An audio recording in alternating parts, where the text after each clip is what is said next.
The indication of hydroxyurea in essential thrombocythemia, that question really first begins with the question of who requires cytoreduction with essential thrombocythemia. I've answered that perhaps by answering who do I not use cytoreduction in. Those that are relatively young, asymptomatic, have not had a prior vascular event, and perhaps a greater consideration for those that are CALR mutated that may have a lower risk of vascular events. In terms of the asymptomatic piece, I truly question them and use our symptomatic questionnaires to exclude whether they have vascular symptoms such as headache, difficulties with cognition, or other difficulties. Those individuals who require cytoreduction, I view hydroxyurea really as being our frontline therapy based on randomized data. Indeed, it's probably the strongest data for hydroxyurea is really in those with essential thrombocythemia, with anagrelide and interferon as subsequent agents that can be utilized. And in individuals that are very young or are of childbearing age, likely to become pregnant or pregnant, will be considering interferon. There are ongoing studies of interferon versus hydroxyurea as frontline therapy, and those results are awaited, and we'll see if that impacts that decision. The second question really is whether, for those individuals which we're treating with hydroxyurea, what is the goal? It's a question that we do not have good randomized data for. There have not been good trials assessing different cutoffs.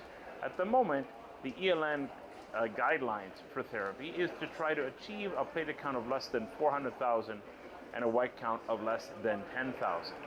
I do view this as the ideal. There is no data to really contraindicate this as a goal. I will try to achieve this goal in the patient with hydroxyurea with a caveat that they're tolerating the therapy well, and that there's not a consequence in terms of neutropenia or anemia. The third question is, what is the target of hematocrit in polycythemia vera? At this point, I would say that it is 45% or less, and let me qualify the or less.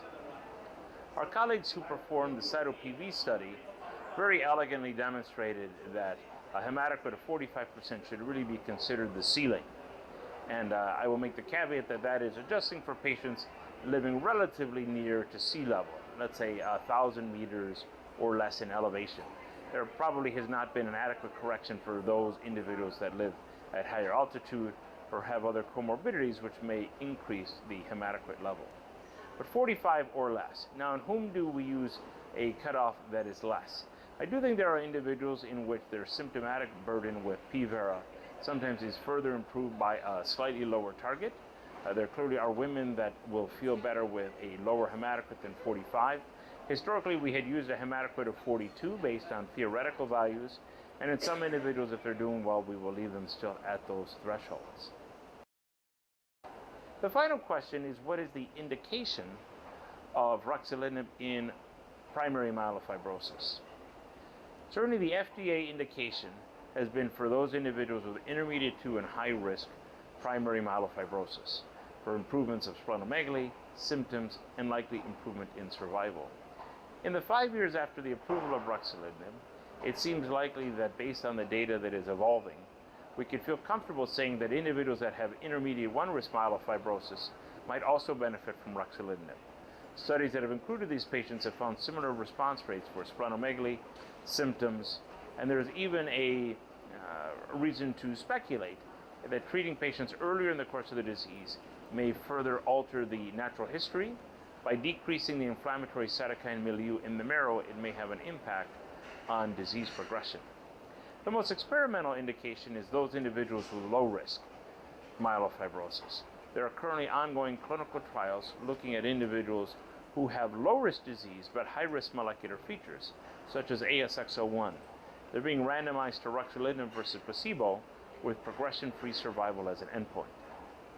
At this moment, if patients I have who have low-risk disease but are heavily symptomatic, we will still consider it as an off-label therapy, but low risk is probably the most experimental of the indications. But in others with myelofibrosis, ruxolitinib certainly has established itself well as our frontline therapy for the disease. Thank you.